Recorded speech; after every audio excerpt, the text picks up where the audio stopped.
All right, mate. Well, I'm excited to work through today with you. Where I normally Yeah, start with mate, let's these, go. yeah, is Yeah. basically like out of today. So over this next 2.5 hours, what do we need to make sure that you walk away from these 2.5 hours with to make sure you get the most value? I really want to understand my Xero. I want to get a decent. I feel like I've got so much shit on that I don't know like the right way to go. I've got to a certain point and like maybe stagnant. I don't know, like a bit nervous to I know I want to grow in terms of getting more staff and more income, and I'd like to work out how to get more of a passive income as well, rather than relying on staff entirely. But um, growing my income, growing staff members, and like how do I know when's the right time? Yeah. I almost feel like I've got way too much on at the moment, but I don't see any extra money coming in the front door.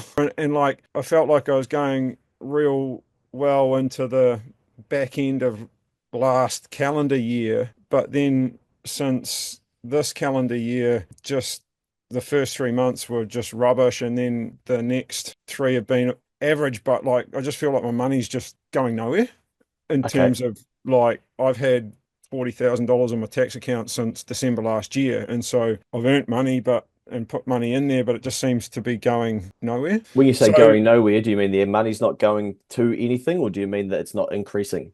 I mean the bank balance isn't increasing, which makes me a bit nervous and like what am I doing wrong? And I don't know.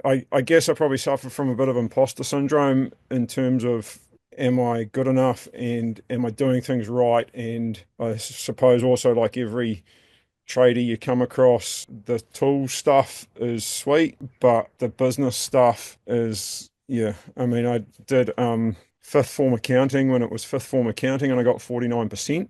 Yeah. So I that sort of is the metric that I want to understand, and look, some real pointers on how to, yeah, how to, I don't want to say grow because it like how to get more money in the door, how to say no to the shit that I know that's not worth doing, but be confident that there's shit that is worth doing around the corner rather than doing the shit that's I seen, like I'm contracting to a couple of mates at the moment, and it's like the money's just, well, I have to work so much more to get the right amount of money in the door to, you know, how, yeah. So that's Just less having, that's less profitable. Contracting to your mates is less profitable than the yeah, other way. because Yeah. like, say, contracting to my mates is getting 65 to 70 bucks an hour. And by the time I take all the costs out of that, like it's just, Nothing left. nothing left. It's good in the fact that like it's bringing money in the door, but it's bad in the fact that it's not enough money, and it also then takes me away from being able to either market, do something to get more money, and so like yeah, just end up being in a real vicious circle of trying to change a bit of the mindset of working for an hour, getting Yeah. whatever it is, because I'm doing some contracting for like 130 bucks an hour, which is great. But even then, that hour is gone from being able to work on the business. Yeah. Good And man. and it's not like I know I could be better. Like they're not saying, oh, here's 10 hours a day. It's like, well, it's an hour here, an hour there, sort of thing. So like 130 bucks isn't really worth it because it's not just the hour that you spend, it's the other bits and shits in behind it. It's the 10 minutes there and after, like thinking about stuff and all that sort of, yeah. I Okay. don't know. Just so like some real from you getting down and knowing the nuts and bolts, and especially around the finances, like, am I actually making any money? I know I've taken money out of the business as, so I must be making some according to my accountant, but and then planning on a way forward and some key things for me to be able to do to come back to you and say, hey, look, I've nailed all these things. This is what where we're at, sort of thing. And this is how I can get better and grow as a person, but as the business as well. So yeah. Nice, mate. All right. Well, we're going to give you a mini business degree over this next 90 days, so I'm Cool. sure Yeah. we'll I cover a love lot it. of that. Yeah. Hey, tell me then, what like what would you like to be paid every month? Because you talk like a lot of it's about increasing your income and taking home more and things like that, right? It's what it comes back to, and passive income, and like Yeah. it's a lot of income focus, and there's nothing wrong with that. I'm keen to understand like what is it each month that you would like to have in the hand? So, in the hand, if I between well, for myself over at the moment, like right this very minute now, if I could have take bucks out of the business a week, Yeah. um, without feeling like I'm taking too much. Does that make sense? Like without like at the moment I'm taking out of it each week because that's what I got paid on wages, and we know it sort of works, but it's a bit tight, but it's manageable. Oh, did you say? Yeah. And that's drawings, right? Yes, drawings. Yeah. So you'd like just like let's say for a week of drawings. Yes. Yeah. Yeah. And Okay. look, that's short term. Yeah. Obviously later on, long term, I'd like to be able to take the kids on a family holiday overseas, so I'm going to need more than that. But Yeah. yeah, and be able to take it out comfortably and know that, like at the moment, I'm taking out, and it's sort of like, oh, am I actually okay with that as the business? Like I don't really know. Yeah. Yeah. Yeah. Um, I'm only doing it because I need um, to keep food on the table, sort of thing, and a Yeah. roof over our head. Cool, mate. That makes a lot of sense. I think what we'll do is we'll start with cash flow so that Yep, because I think a lot of these things you've got no clarity or visibility of, which I'll teach you over the next probably half an hour. It might actually take us longer. yep, But once you have that, it'll probably release a bit of this fear that you don't have enough and what's going on, can I, can't I? And it'll help yes, us make a lot of the other decisions that you probably want to touch on, which yeah, I've cool. got written down to talk about. So Yep. let me just pull up a So, I was looking at your cash flow, or have been looking at your cash flow template. on Next Advisory, your cash flow forecaster thing. Yeah. So, which is good over the last couple of nights. Okay. Well, I've built you one. So we'll look at Cool. that and you can keep this. So at a very high level, right, what we've done is we've gone through and just said, okay, this is sort of roughly what your revenue looks like each month after Yep. GST. Yep. And then what expenses do you have at Uh-huh. about 42%? And then what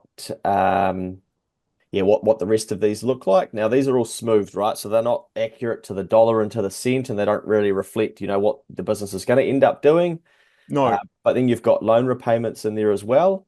And then you've kind of got so if we say equals 1350 times by 4.333, it's about 5850, right? So that's So, what your what's the 4.3? Oh, that's your monthly. Yeah. yeah, so that's per week. Okay. Yep. And then we've modeled out, okay, what your tax obligations are going to be, right? Yep. In August, that one, oh, sorry, that will be, I just changed the months, so get rid of that. Jan, and then in April, I think you've got terminal tax to pay.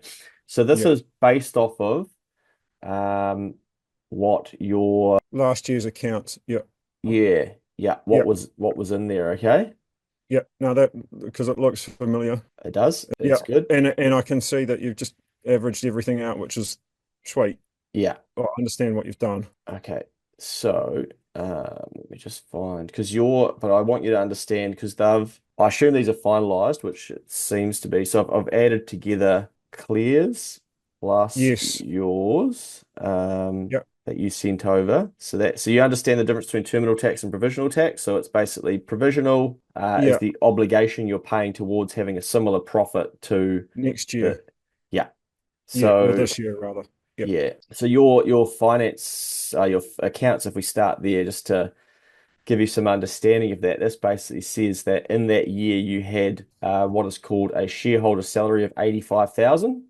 Yeah. Now that's before tax. So that gets allocated to your shareholder current account, which is down here. Where do they put it? They should have it separate. Maybe they don't. Oh, here we go. So shareholder salary credit, that's the on paper allocated profits to yourself and your partner. Yep. And then you've put in some money and then you've taken out 66. So the business effectively owes you $43,000.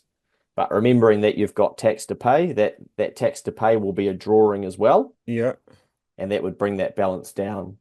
So But that's only on the terminal tax, is it? Is that right? hold on, that you're going to confuse yourself if you think like that. So I'll just Okay. step you back. And then this is what you've got sitting in the bank at the moment, right? Yeah. So back to your question, oh, that's only on the terminal tax. Let's ignore the shareholder current account. Your terminal tax is because you haven't paid tax on this profit yet, right? Right. So that's what you've got to pay in April next year. And so Yes. now the IRD know you're that profitable, they say they want you to pay provisional tax as well. So Yeah. that's like in this forecast, we're saying, right, well, you're obligated to pay grand in August, you're obligated to pay in January, and Yeah. then you're obligated to pay another in May as well. Yeah. But that's probably not going to be enough to cover the tax on the eventual profit, because I think that what did they allocate you? Oh, yes, that's about 12. So you'd probably end up, if you keep trading this way, you'll probably end up with more profit, hopefully, which we'll explore, and then further tax to pay. But anyway, at the moment, that's your obligation about. So Yeah. then what we say is, okay, how much cash? Sorry, while you're on that track of provisional tax, the way I understand it, or the way the accountant said it to me, so that 15 grand provisional tax then takes care of grand's worth of next year's. Correct. Yep. So you're So paying as you go.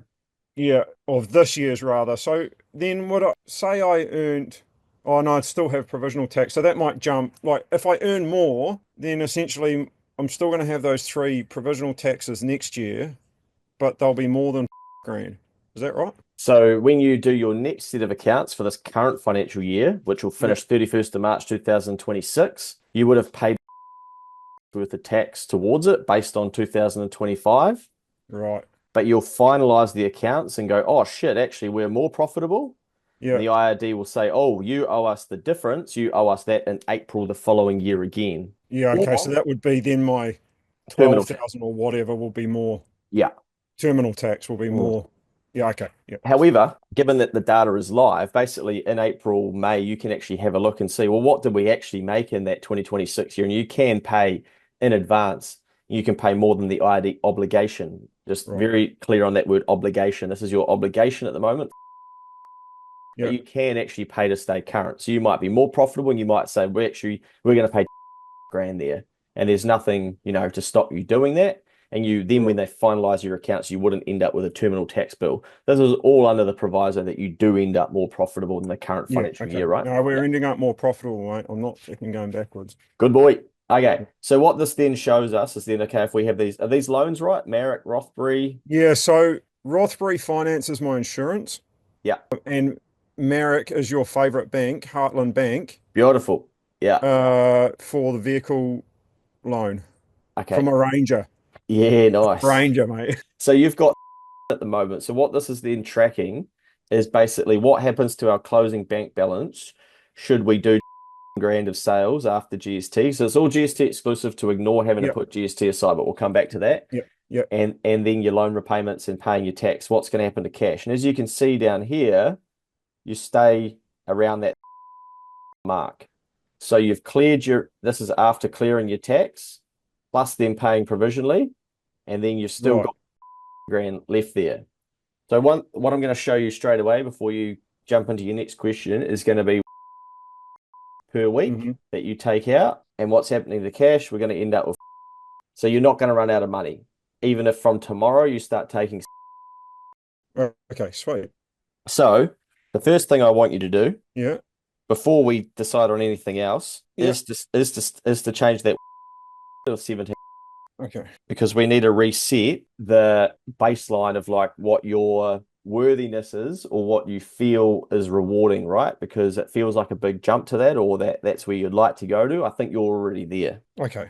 And then, Is yeah. it worth is it worth going to, or I don't Well, want to. you said you only wanted.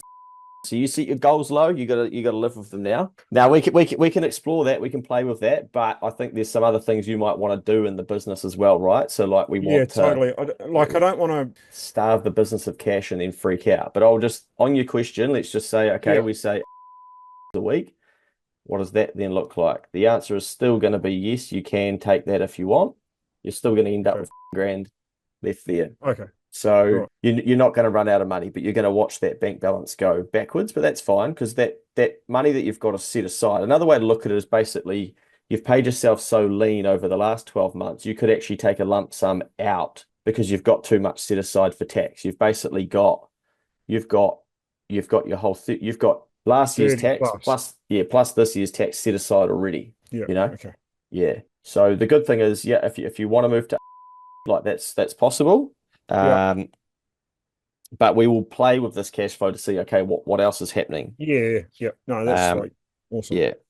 So that should give you some comfort that cash isn't really like a big issue for you. You've been very diligent with your tax and got that set aside, so that's Yeah. good. Okay. And so we don't need to be like too frugal as such. But then I guess we're going to work on, okay, how do we get this top line figure to be more? Now, Yes. if we dive into Xero briefly and have a look at these last few months, like where this could break is that like in May here, for example, you've got a loss there, which I'd imagine this is just timing. So you must have done a lot of work in April, and then those maybe you've paid for those materials in May or something. I don't know, but there's a mismatch there. Your materials are higher than your sales. Yeah. So maybe Yeah. it's really That'll profitable. correct itself this month Okay. because I had to buy some stuff and then wasn't and did some work right at the end of the month that then I'd already claimed on that job for till the end of the month. Yeah. Okay. Um, So that should correct itself. Yes. put our fee in there just to make it accurate. And then, so if we then go, right, let's have a look over the last, say, 12 periods. Can you hear that drilling in the background? Hopefully not. No. No. Oh, cool. Someone's doing some renos. Um, so we have a look like month to month. It's quite sporadic. And that's, I guess, Yeah. like, why does that happen? Why are we doing and then all of a sudden we're doing and eights? Like, is that just the country's closed So down over that period? yeah, pretty much like November, October, November, finished a job that was pretty profitable. So that's Yeah. why going into, and also I've been doing some contracting work at like I said, at 100 and quite a bit of it at 130 an hour, which sort of has boosted that in August, September, and October. And then I haven't had a decent project kick off this side or in January, February, and then that's why it's boosted again because I've had a decent electrical project that's finished in end of April, and so it's kind of been finally invoiced out. So tell me, where do these great electrical projects come from? So my father-in-law owns a construction business, like a design and build construction business, and I do all that work. But he's only doing so there. He's only got four guys working for him, and he does two or three a year at sort of grand of sales. And there's probably I think there was in the last one. Well, So, so sorry. So like, where do these electrical projects come from? Are you just saying you're contracting to is it to this guy each time? yeah. So it's not contracting though. So I've put in a price, and Yeah, so I'm not working for an hourly rate or anything. It's a set price, and I can make it as profitable or as not profitable as I choose to, sort of thing. yeah. If that, What work do you want to be doing? like I like doing that work, but I don't want to be doing it for everyone because it's not always as profitable as that. I like doing work on boats because it's fairly profitable. Um, I also like personally for self satisfaction. I'm a tutor at an electrical night school, and I love like just tutoring the guys that want to learn. Yeah, But that's not necessarily great for family life or cash. yeah. So Um, so like the it's training thing is cool, but I feel like a bit of imposter syndrome there is like how I don't have any teaching qualifications and I feel like I'm flying by the seat of my pants sometimes how long and you been doing that? 2 years. And do they invite you back? Yeah, of So course. why do you have imposter syndrome? Wouldn't they have I don't said know. piss off? Hey? Wouldn't they have said piss off if you don't know what you're doing? Yeah, possibly, but like that, I get your logic. Yeah. But those sorts of things, and so like I, No, no, like no, no, no, no, not those sorts of things. We need to stop here. okay, because if you're carrying that thinking into your career and into your job, like you're pricing like that as well. So if you think that you're Well, not good enough to yeah, tutor, is the tutoring free? no, Okay, good. So no. at least you're getting something for it. But if you don't think you're good enough to do it, or you've got imposter syndrome or flying by the seat of your pants, but you're 2 years in and they keep getting you back, but then like at these projects you want to be doing the boats and then the electrical projects which are more profitable, like they're kind of Yeah. a not like they're a nice to have, but an outlier by the sounds almost. Yeah, well, like the boats are and I don't want to say the issue. Logistically, the boat work that I've had is in Picton and I'm in Christchurch. I see. So the travel time I can cover because there's no one in Picton to do the work. So if I was in Picton, it would be perfect, but I don't live in Picton and traveling up there is okay, but I need to be able to set aside a week to say, okay, I'm going up there for a week. I'm here. I've got guys up there that will book me in work basically, and it's a great rate, and I can cover that travel time, the day's travel in between. Um, but I'd like to be able to test the waters with Littleton and Akaroa, that's much closer to Christchurch, and see if that work over there is as profitable because there's people in Christchurch that will do it, I would assume. Yeah. And finding the avenue of how do I go about doing that. Like I'm working through my shyness and introvertedness to try and get myself out there more, like taking steps like getting on LinkedIn and those sorts of things, whereas in the past I wouldn't have. So that's just the sort of thing I'm working out to get out there. I'd love to be able to do a YouTube channel or something like Yeah. We um don't need to go down that path yet. no, I guess what I'm trying to help you see here is like you're holding yourself back through this kind of false belief that maybe you're not good enough, etc.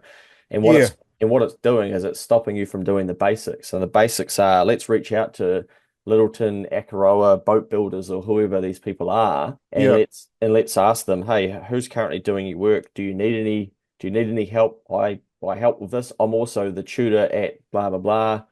That's for me, that's validation that you know what you're doing. yeah, And like maybe there's 100 grand worth of work sitting there and you don't know because you're not asking. Now, setting up a YouTube account to put ourselves out there to get past our introvertedness and shyness, etc.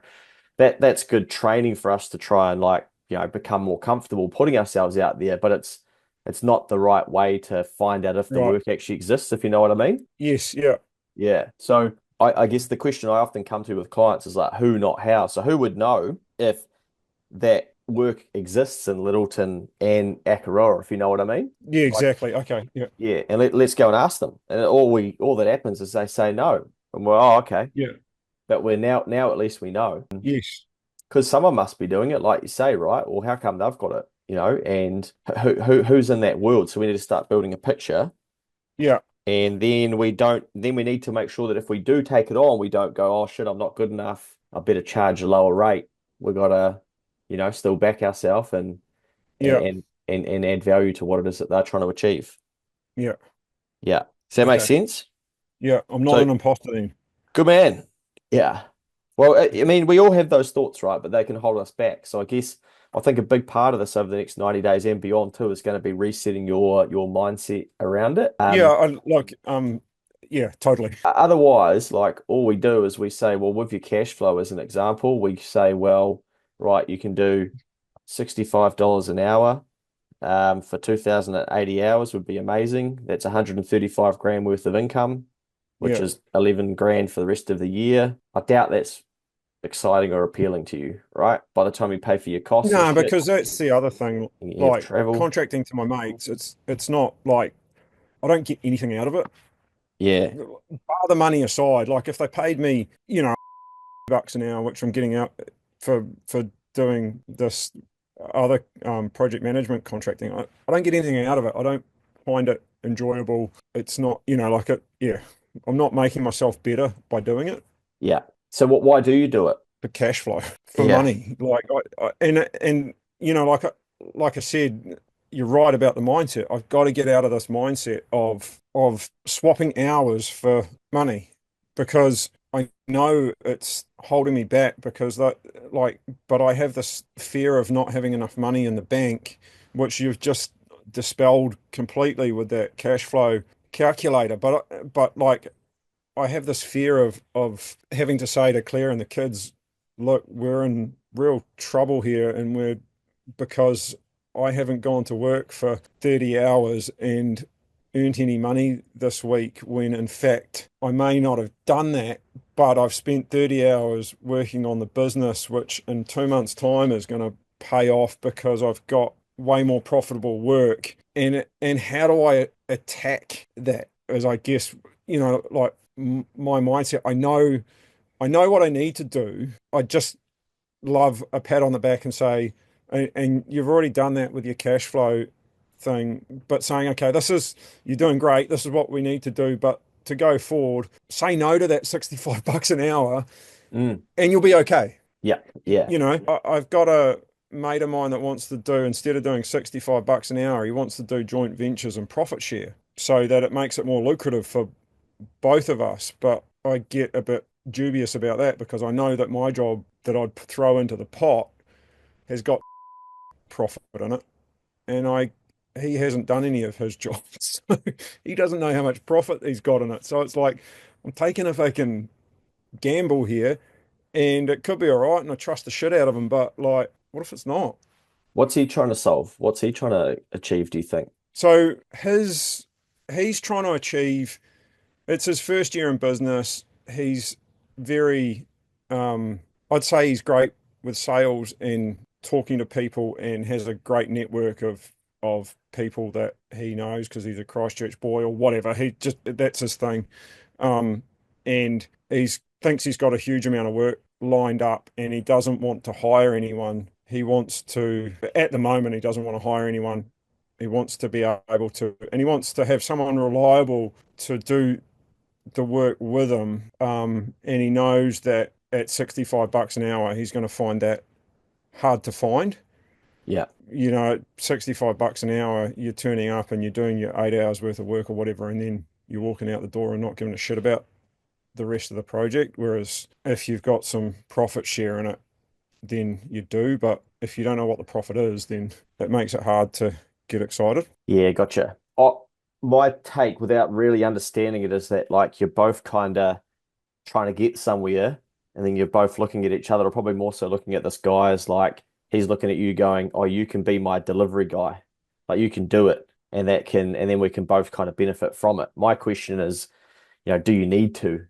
And I think, if you weren't earning $65 an hour and weren't thinking like you currently have been thinking, which we're already tidying up, I don't think you'd want to do that anyway. I think No, you're yeah. skeptical. Well, I'm already skeptical about it. I've already got reservations about it, and I kind of feel like, well, yeah, I don't know. I'm taking a bit of a, like, we both want to get somewhere, and yeah, I think you're right about he wants someone to be able to rely on for delivery, and I'm sort of in that same boat Yeah. too. Whereas but I've only got one job that I know is fairly profitable, and I know I can do it by myself if the shit hits the fan, sort of thing. So I'm not that stressed about it. Yeah. It just, if I had someone there to do it with me, it would mean that I get it done quicker, which means more time to work on the business rather than in it. But if there's not someone there, then it kind of doesn't matter.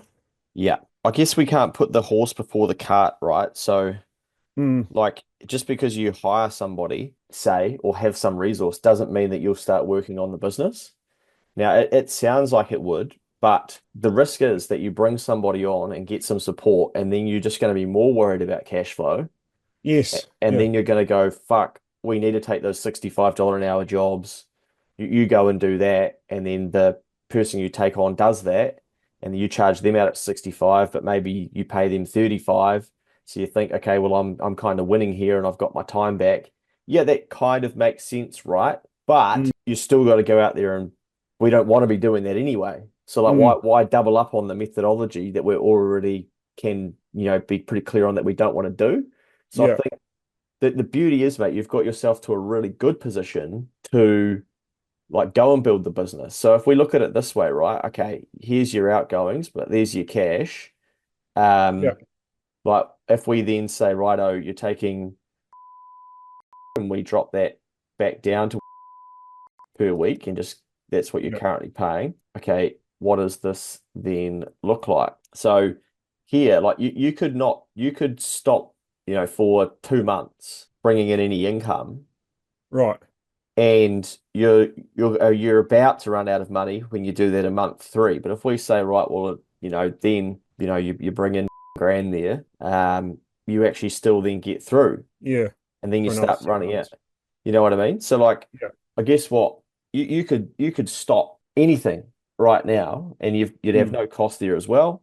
And you could then go purely for the next 60 days on like, how do I build the business to be where I want it to be in the future? Okay. And you've got the cash balance to allow you to do that. Yeah. Now, you basically don't end up running out of money. You start blitzing through the tax money, right? But you start to make it back. But you would Yeah. expect that if you did that, these months, that might be, then you might start getting into like baseline grand months, right? Mm. And yet, I don't know if you would have that level of cost, but let's just say you do, then again, like you don't run out of money. You don't even really come close to it. Well, I suppose there, but that's after 2 months of not bringing in any income. Yeah. So yeah, your bank balance goes backwards, but I guess there's like what it shows you is you could still pay your tax bills. And like these are Mhm. levers too, because you don't have to pay your provisional tax. You can always buy it back at a later date. I don't want to confuse you with that because I don't think cash is tight enough to need to do that. Yeah. But I guess, what I'm trying to show you here is that like the sooner you say no to these $65 hour jobs, like what you've done well is you've done them and you've put money aside and you've put excess money aside and you can live off a week. It's not where you want to be, Mm. but you've brought yourself the opportunity to actually say no to them and then go out and figure out what is the work that I want to do and how the hell are we going to get it in. Yeah. So you can just about buy back your time by saying no to those. And yes, like you say, you might go backwards in the short term, but Yeah. I think that the outcome we're looking for here is like you only really want to do that $65 an hour work if you're desperate. And I don't Yeah. think, Totally. Yeah. yeah, I don't think you're desperate.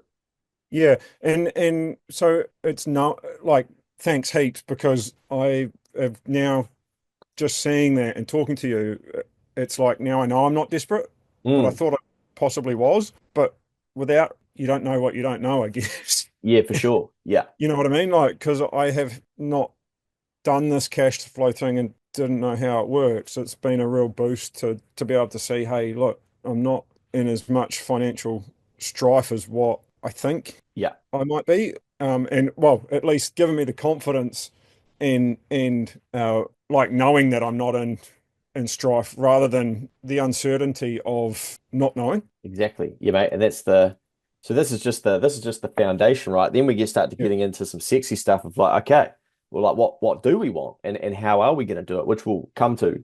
Yeah. Um, but yeah, just making a few notes to ensure that we get them down. Yeah. But Cool.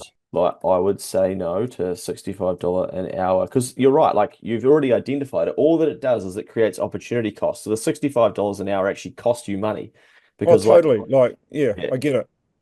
And I know that, but it's just bringing cash in the door, which you get just, I don't know, you yeah, know, like yeah, because yeah, I don't know. I guess it's come through from also from starting off, and maybe it is when you start off and you've got no money, then maybe, and you've got no money to put in, then maybe that is okay. But now that I've got money in the bank and that, then I don't need to. yeah, yep, exactly.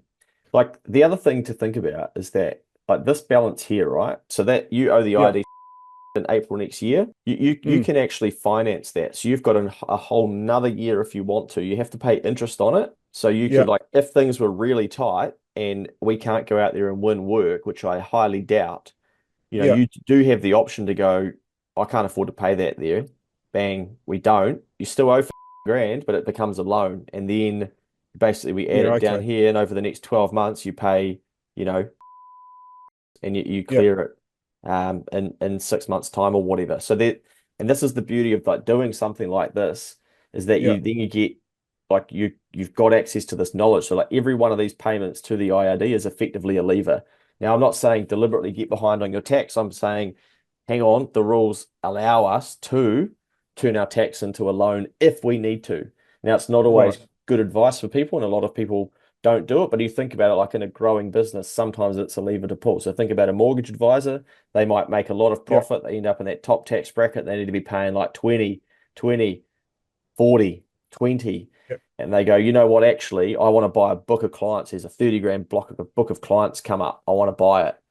Go yeah, out and buy it. Who cares? Go out and buy it. Let's finance the tax. Okay. They got to incur some interest. It's no different to borrowing from the bank. So there yeah. are ways to turn your tax liabilities into a loan as such. So tuck that up your sleeve, but I don't think you need to do it.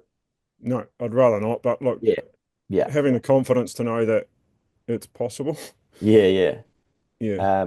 Okay, so we know that cash, like the key thing here should be you've done all the hard work, like you've busted your ass for the last year. You've got your it'd Mm. be like this would be a very different conversation if there was no money in the bank account, right? And Yeah. you were to say to me, oh well, mate, like actually we drew all the cash out and we've spent it and we've put it on a boat. I'll be like, well, fuck, mate, actually we're gonna have to suck it up and do some $65 an hour work, like until we can find some cooler shit. But Mm. it's like you've done the opposite. You've busted your ass and done the hard work to wean yourself off of the easy work. And then you're like, when's the right time to do it? When do I need the permission? And the permission is now. It's like, right, let's build what we actually want. So one of those things that I've got written down here is like you said before, when we start a business, right, we're thinking, okay, we're in survival mode, but you need to start thinking about this business as if you're the business owner in 5 years' time. What would the Yeah. Gordon in 5 years' time, be doing? They wouldn't be doing the $65 an hour work, right? The fucking way. Yeah, so we know already that ain't what we should be doing. And we Yeah. can use that framing when other shit comes up, over the next 90 days and beyond. It might be someone's, oh, come on, mate, can you give us a discount? Yeah. Would the Gordon in 5 years' time, like would he give the discount or would he say, look, mate, I'd love to give you a discount, but if we did that for you, we've got to do it for everyone. We stand by our work. If you want to find someone that's going to half-ass it, go and have a chat to them. Yeah. Oh, no, appreciate that, mate. No, all good. We'll just pay the price.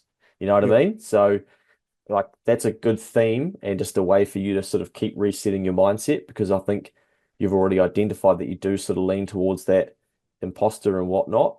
Like Yeah. you've got the data under the belt to suggest that people value what you do. Yeah.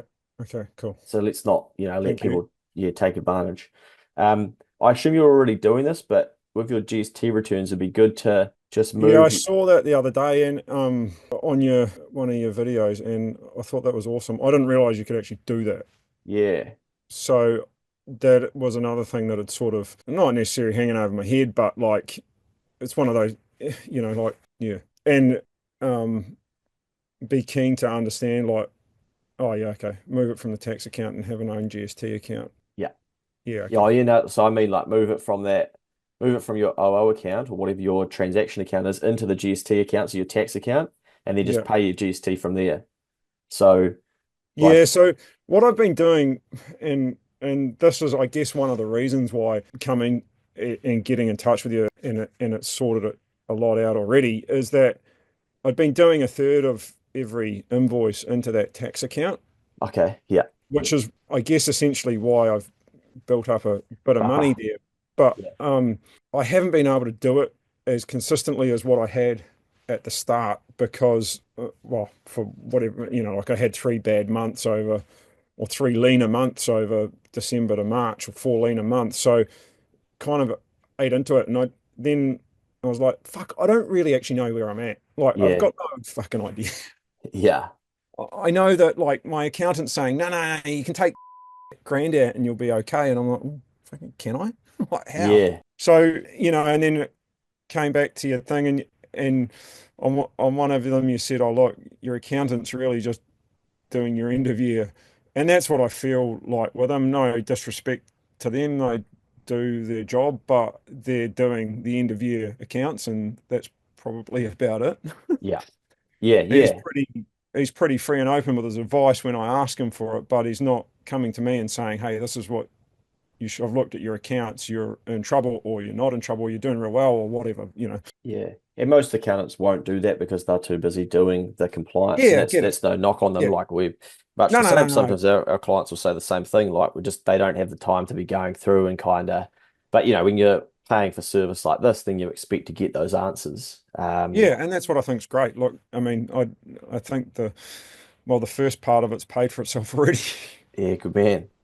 So Um, yeah, so I guess then on this forecast, just so that we're a bit more like accurate yeah. with it, do you know over the next 90 days with the work that you currently have thought about doing, do you know what you will collect? Um, Like, is it a 20, July, September. 30,000? I Yeah. should get pretty close to, well, grand over the next 90 days on one job. So I'd like to think that that grand a month or grand a month is fairly accurate.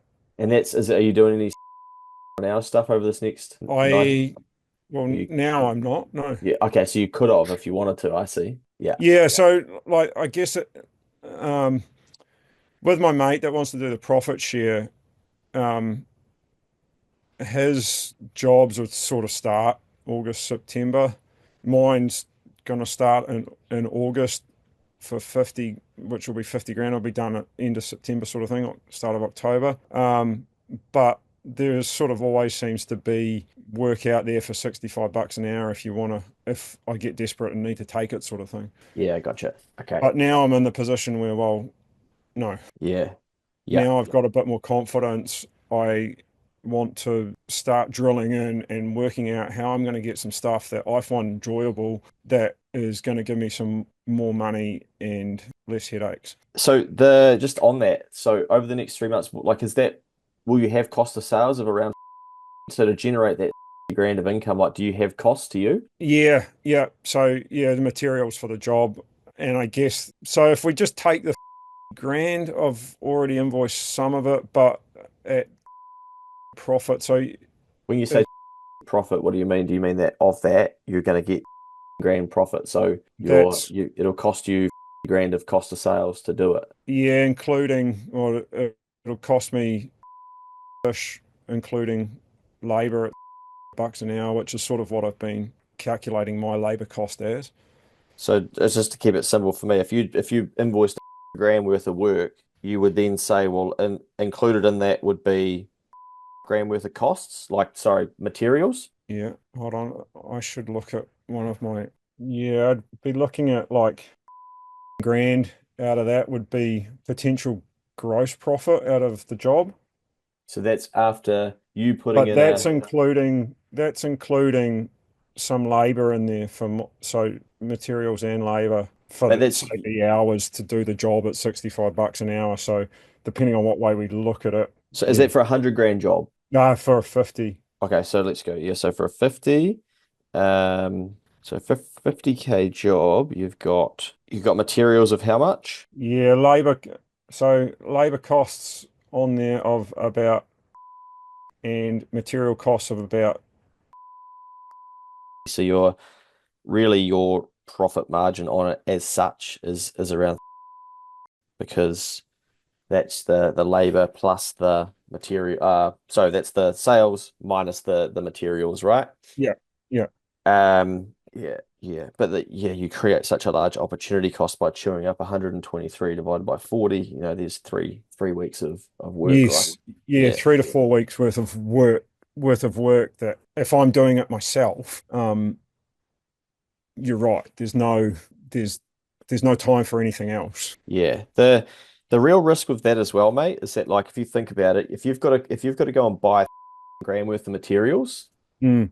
to make it creates a cash flow lag too, because I'd imagine you have to go pay for them up front. Yeah, so I get no, it's pretty good because I with my electrical wholesalers and that I'll get 20 days from the end of so I'm billing monthly and I'm paying monthly at the end Gotcha. of the month. So there might be a little bit of cash flow problems for a couple of days, but Yep. generally I've captured the cost and I'll because I like to pay the wholesalers bang on the 20th of the month, and sometimes I don't get paid till the 25th or something like that. So yeah, there's a bit of a cash flow difference Gotcha. there, but Well, the real risk is that one day one of those people don't pay you, and you've paid for grand worth of materials, which you've got to pay for, and you've chewed up 3 weeks of work, and then yes, yeah, and then yeah, they don't pay you, and you're yeah, in the hole for K, and you're risking it to make basically dollars. So each time you yes, take on one of those jobs with that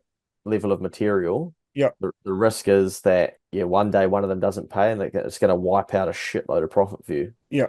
Hopefully that doesn't happen, but trust me, been doing this for Yeah, yeah. a So while, gotta happen it. over a decade, and I see one a year where someone goes, fuck, that developer didn't Yeah, pay us. That company's gone yeah, under. Shit, we haven't been paid. And yeah, I think the overarching piece, mate, is that like there's profit in this, and you could probably quite comfortably just carry on and do this. But I think you know that it's not what you want to do, and it's not. There's got to be more profitable work out there. yeah. So like that stuff is cool because like it's a small team that I work with.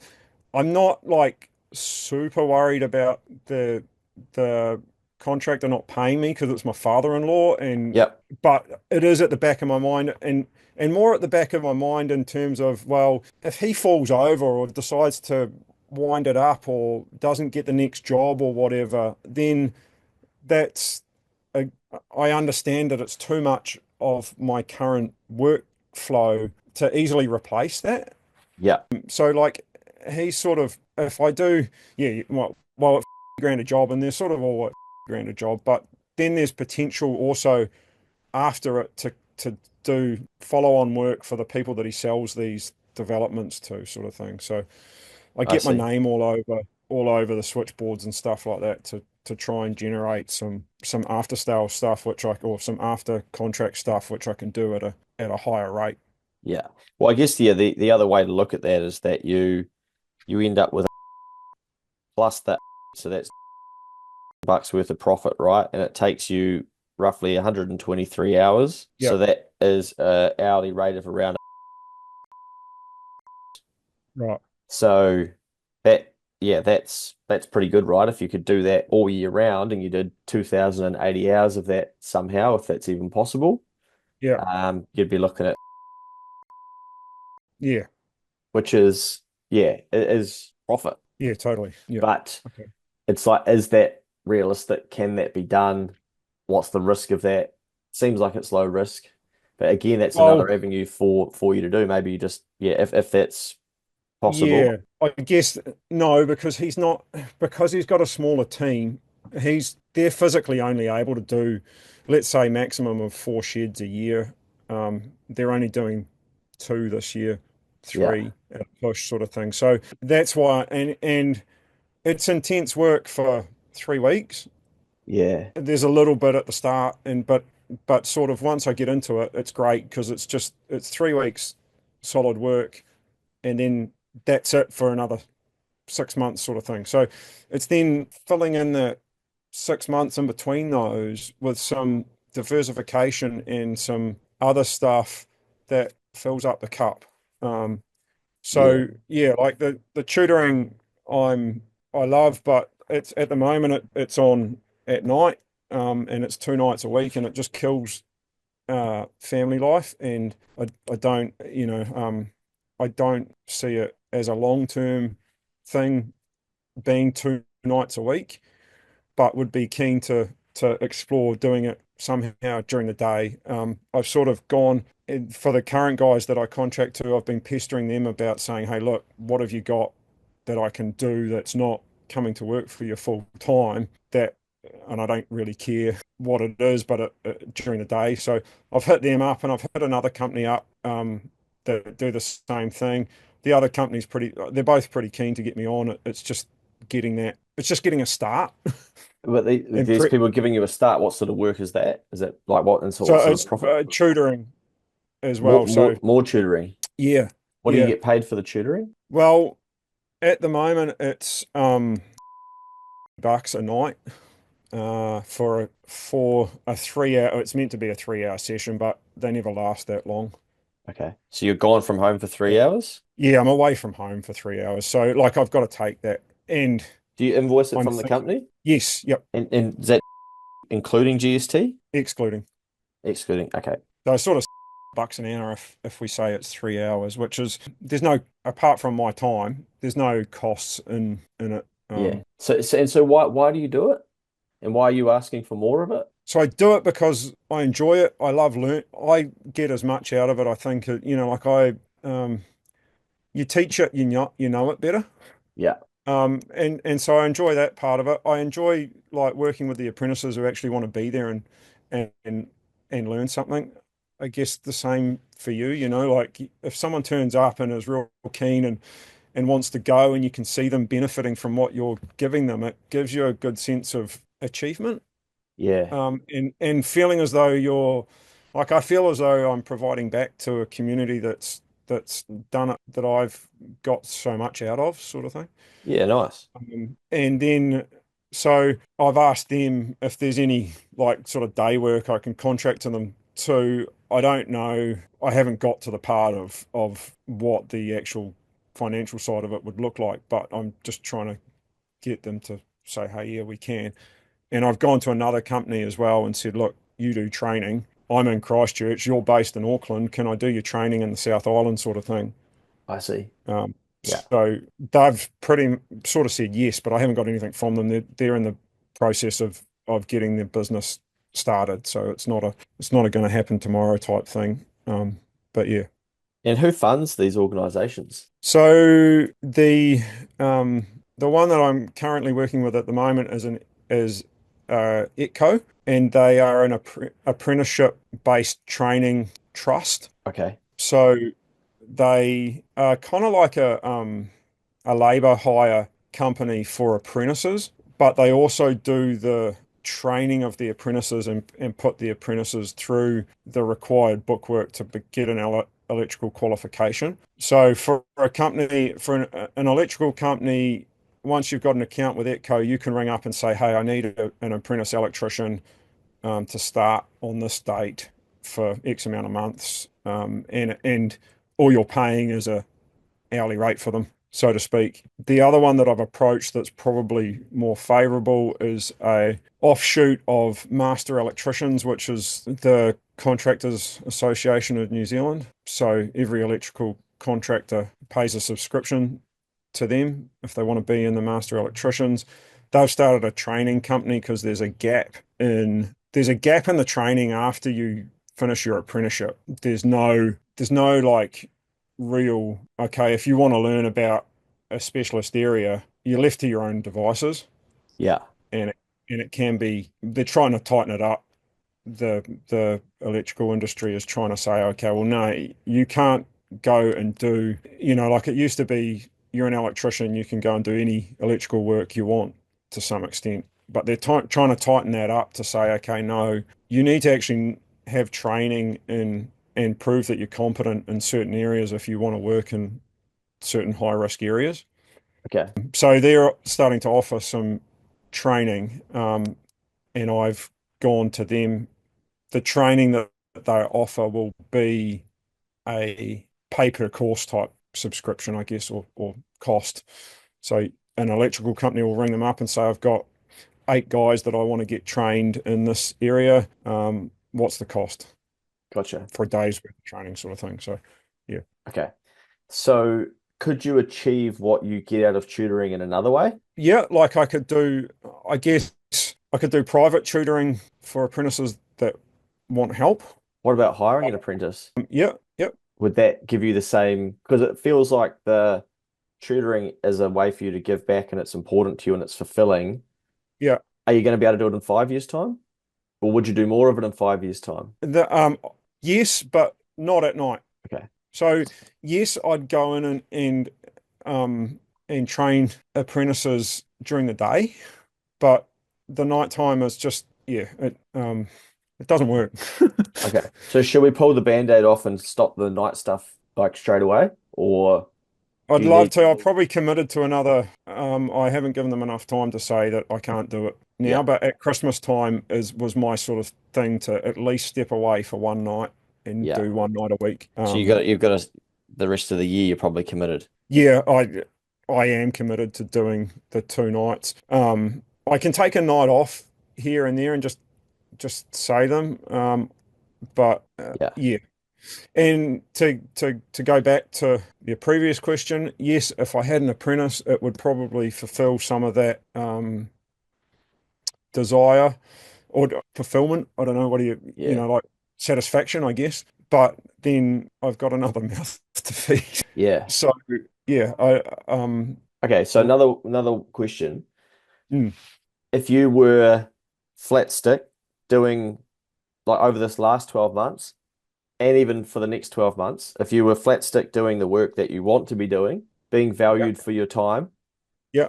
hopping off the proposals and them being accepted and Mm. you being like right in it and not doing any $65 an hour work, would you need to or would you want to do any tutoring? Um, I'd like to think I'd want to, but I wouldn't need to. So why do we need to at the moment? Again, it's the same reason why I'm doing bucks an hour. Because so it is about the money. Oh, totally, because it's grand a year that I know that's coming in.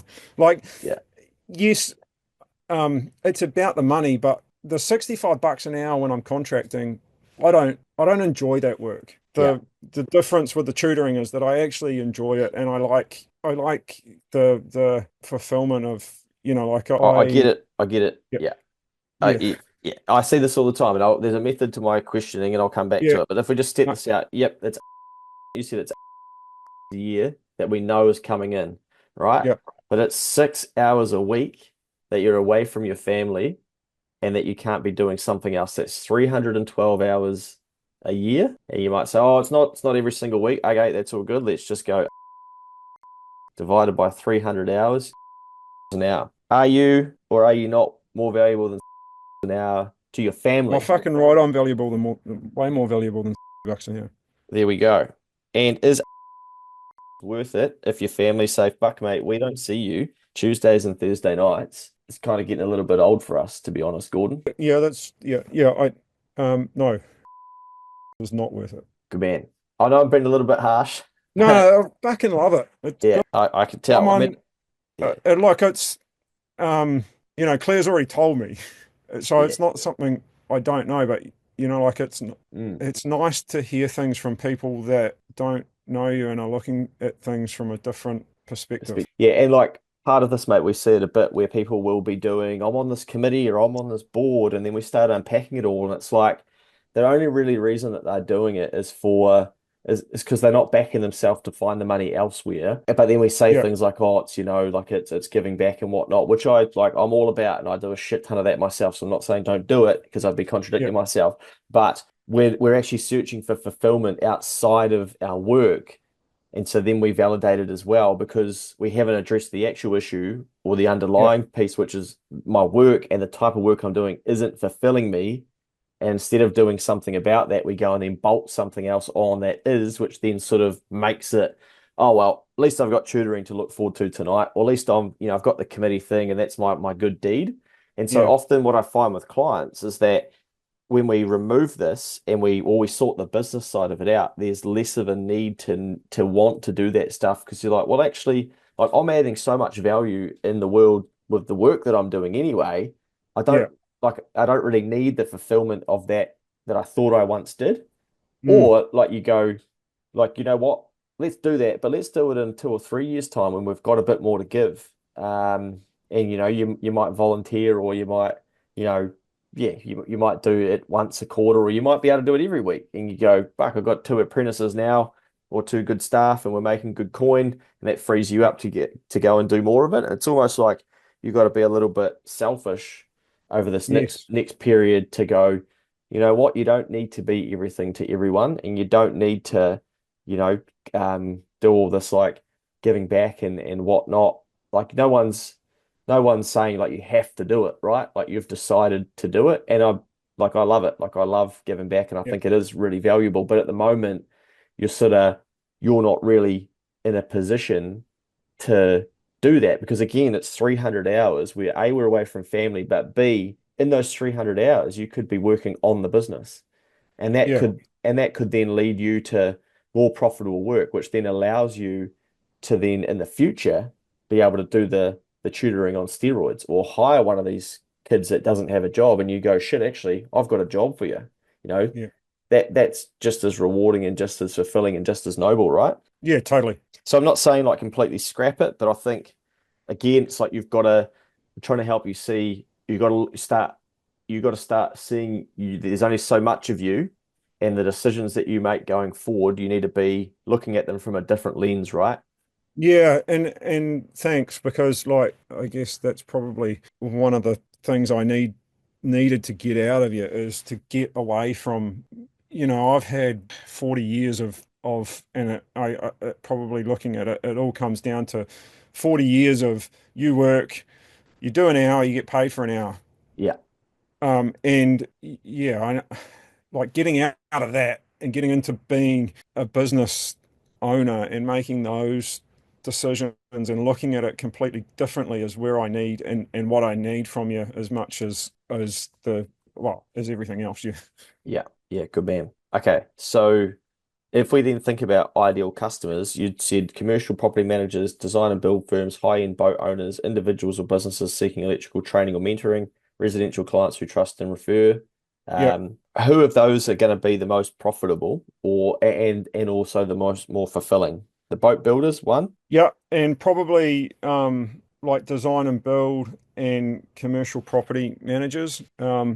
Again, I want to be like you and Phil talk about it. You call up an electrician, and if they don't answer the phone, you might not, like you leave them a message and you won't hear from them for a week, sort of thing. And I don't want to be that guy. I want to be on the end of a line Yeah. and answering and reliable and then working for people that understand like yourself, the quality of what you're providing and the cost justifies itself. Does it make sense? Yep. Yeah. So like I did a job for and it was a residential job, but the guy said to me, "Oh, look, I just love the amount of detail you've put into it." And I haven't really done that much, but yeah, thanks. Yeah. It's just what I usually do. But and that um he appreciated that I'd spaced everything out right, and my work was neat and tidy, and I turned up when I said I was going to turn up, and all that. Like nothing's a problem. I want to be a guy that just solves problems for people, and just because yes, electrical problems, but then I don't know, a property manager rings me up and says, "Hey, look, I'm having issues with the water. Can Yeah. you what's your recommendations? Who should I go and see?" Sort of thing. I don't know. Yeah. Yeah. So if they do that though, is there a risk that that stuff becomes quite time consuming and it's not that, well margined, or do you think it is? Yeah, I guess now that you've said it, possibly thinking about that. Yeah. Yeah. Um, yeah, yeah. And I guess it's working out those things as well. Yeah. Like, I've done a whole bunch of jobs, but which ones are actually profitable and worth me pursuing, Yeah. apart from me having a gut feeling? Good question. Yeah. And that might be an exercise for you to do and just do it at a spot check level. So Yeah, at costing. So as an example, if we go and have a look at your revenue for the 2025 financial year, and if we shape this by, okay, like what were the biggest invoices and therefore the jobs that you did, like why not go back and do a little bit of back costing? So back costing is, okay, this was the yeah, job. Let's go and yeah, see what did we actually make out of it? Like how many hours did you really put into it? What other expenses were there? yeah. What were your materials, etc. And then we know what your true profitability was for it. Hmm.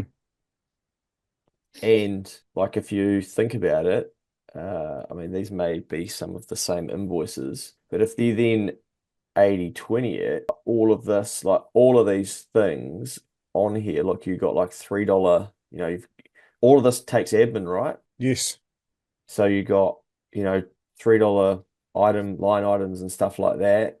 I mean, it's probably pushing over from, is it Fergus that you use? yeah. Yeah. I think But that's why that's like that, and it's yeah. yeah, So I mean, Fergus will give me a better idea probably of that, but yeah, yeah. So is that a one-off you paid for the equipment and then you pass it on to them, so kind of in and out. yeah, that'd be for materials and labor. Okay. So is that your father-in-law, is it? Yeah, Yeah, gotcha. So that's an outlier, but if we sort of ignore that, then the rest of these jobs are probably around that. Oh, here we go. They're actually, yeah, 10, 9. Oh, yeah, what have you done here? So, I see. So these invoices are massive, aren't they? Commercial discount. Did they ask for a discount? Yeah, that's the beauty of working for your buddy father-in-law. Oh, He did on yeah, that one, and then it stopped. Um, yeah. and uh, so he'd had pricing from others that I was sort of he was hell bent on matching. So it was a bit of a trial and error, Yeah. a trial and to make sure that if he's going to keep going down that way, then is there actually money in it and a bit of a risk? But even with that, there's still money in it. And then he didn't ask for it on this next one, so I didn't give it to him. Okay. So if you didn't, yeah. So if you didn't, like if all of a sudden he said, "Oh, look, we don't need you to be doing anything for us," Yeah. like what would that would crush you like where would your work come from? What would you do? What would you be forced to do? I guess short term, well, okay. So now I know that I can work for 2 months without and have nothing come in, then I would be taking a serious sit down and saying, I need to work out where I'm going to get money for the next month, Yeah. and really focus on that, which is, I think, not probably going to take a month off and do it. But now I'm going to go away and take some days to sit at home and start sorting this shit out because I know that, like you say, if he drops off, and of course, like he's in the same market that we're in, so there's not a whole lot of people. The investment boost hasn't kicked in for Nah. commercial property buyers at the moment. So, like, and I know that relying on him for, let's say, at the moment, half of my work, well, half of my income basically a year is not sustainable because if he does, then I'm fucked. Yeah, you're gonna have to find something, right? Yeah, so that's like coming away from this is it will be, I think, at least setting aside one, if not 2 days a week. We're saying, okay, I'm not working in the business today. I'm working on the business, and let's start getting some real decent leads about where this is going. Okay. So what do you think? So if we're going to work on the business, because I think business development is going to be your biggest area of focus because we're going to keep an eye on the numbers, but we sort of know loosely that area is sorted and cash wise. We know we've got a bit of a buffer Yes. there, which is good. We've got Yeah. some back costing and some things to keep an eye on. Yeah. What do you think is going to be your stumbling block when it comes to like, right, you're sitting there, you've got no work on the tools to do for a day. What are you actually going to do? So I've talked to someone already about advertising, Yeah, um, and what I need to do to get advertising sorted so that people know that I'm there. yeah. Um, But I'm who going to who do who who needs to know that you're there? the boat owners, the building developers, the people that see my truck, or I need to get some sign writing, but the people that see me or I introduce myself and I give them a card. I've got some pretty good looking cards. Yeah, Um, But those sorts of people, okay, well, I've got no online presence. And I think that's probably fairly important. yeah, And then getting myself out there and talking to people and going and making appointments to talk with commercial property people, or go and talk to the port and find out what I need to do to work over there, like those sorts of things. yeah, Biggest stumbling block for me, I think, is will be the even though we have just proved it, will be not seeing money coming in, yeah, um, and getting nervous about it and wanting to change it quickly. yeah, yeah, yeah, Um, to be and being brutally honest, like breaking that feeling as though I need a weekly paycheck to survive. Okay. Well, we Um, know that you can still pay yourself. That's yeah. If we go to this, so we're gonna yeah, you're gonna keep like yeah. There's a couple ways we no can money. we can attack this. Like you still need to pay yourself. That's fine. So Yeah, it's what rate do you pay? Maybe we move to a week to start with if you're going to back off, and do a couple of extra days out of the business where you're not generating the income. Because we're yeah. Well, I think at least a day is probably, without jumping and biting off too much, maybe that I can chew. I don't know. yeah, What are your thoughts? Like you said, what am I actually going yeah, to do? And I want to make that as productive and thing as possible. yeah, yeah. I would. Because like if you think about it, right, your Yeah, mind went to marketing and we've got to get people to know that you exist and whatnot. So that's the yeah, right path. But I think if we go down the path of like digital marketing, website, Facebook, social media, and that, yeah, I think we'll just build a like a longer path before that actually starts returning something. You're going to have a right, freak out of like, fuck, I've spent money doing that, I've put time yeah, into that, and nothing's happened. I yeah, think what we need to do is go old school and yeah, basically be like, right, commercial property managers, how do we build a list of who these people are in the region? yeah. That's not hard, you know? Okay.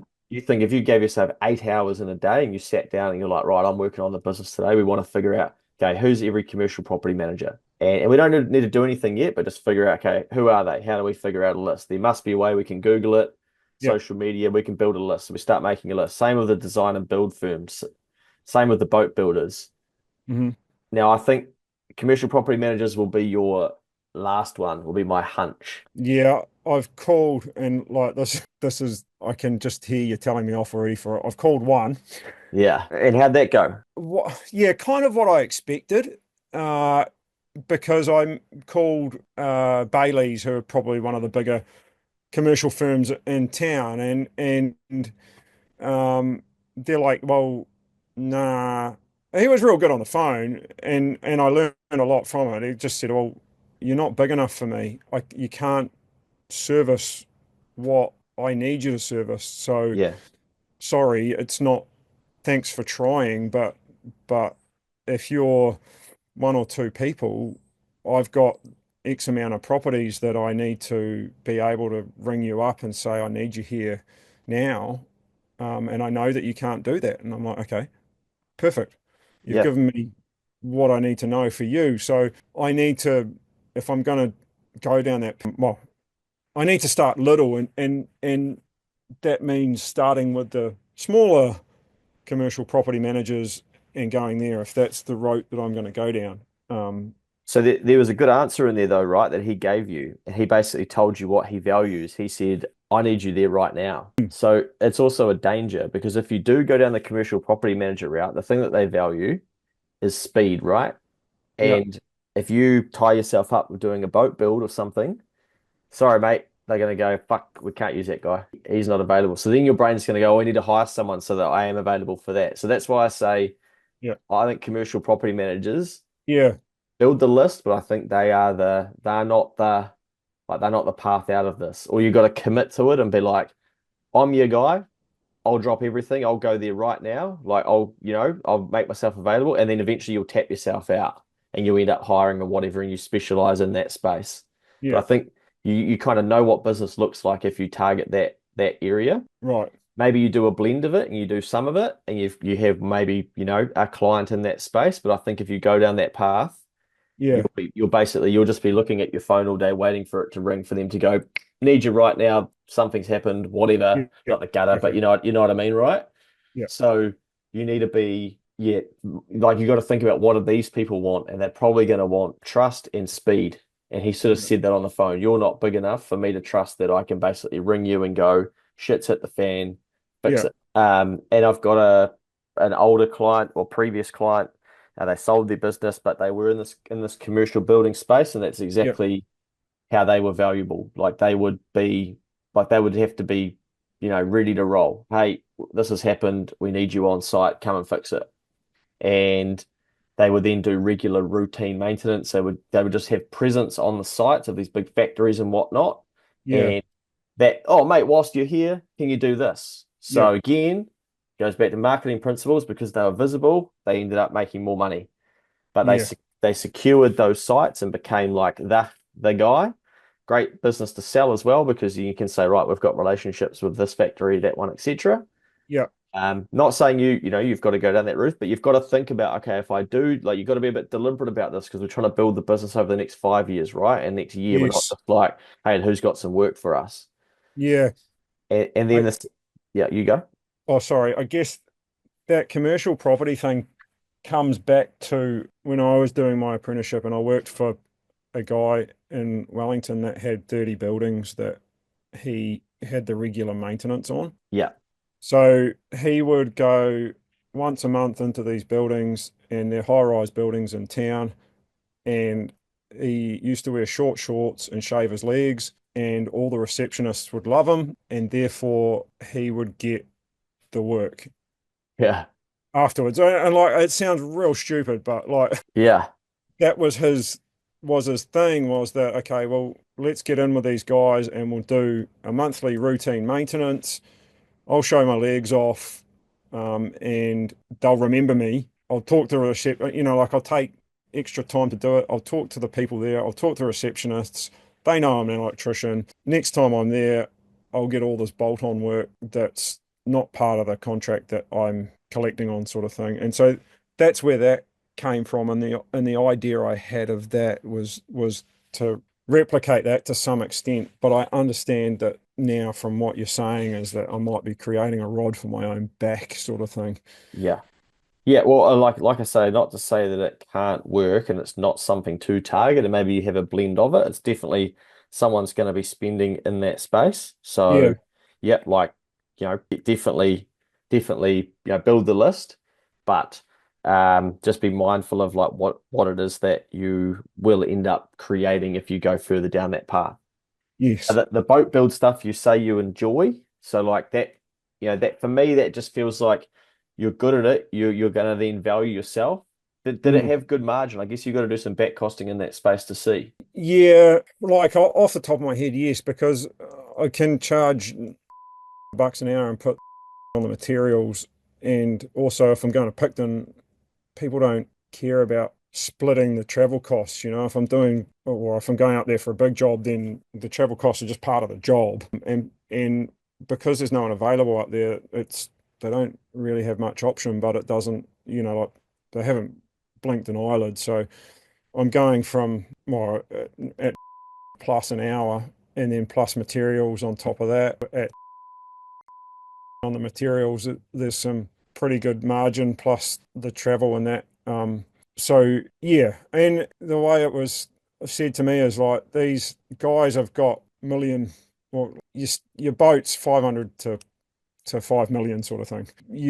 If they've got that kind of money to spend on a boat and have it sitting in the harbour for 11 months of the year and pay power and insurance and all that sort of shit on that boat, they want to keep it maintained. So they've got the money there to do that. Exactly, mate. And that's I think the nugget is like they are they're a different class of people, right?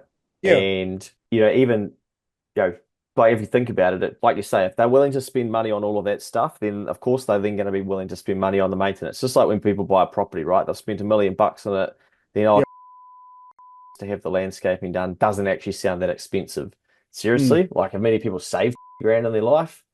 Probably not. Like it is actually still a lot of money, but for they're like, oh, it's grand with the landscape. It's not actually that bad, especially if we can put it on a mortgage or whatnot. But yeah, that's then how people are going to price stuff. So if you've never had any pushback in that boat space, there's probably no, some data for you there too that it's too cheap. You got to think. Um, there are bookkeepers charging an hour. There are untold tradies charging more than them an hour. yeah, So to everyday people as well to come around and fix a blind or something. So maybe again, it just comes back to like because you're not pushing your offers into the market, you can't really test your pricing. So then you're yes, believing that you're not as valuable as what potentially you are.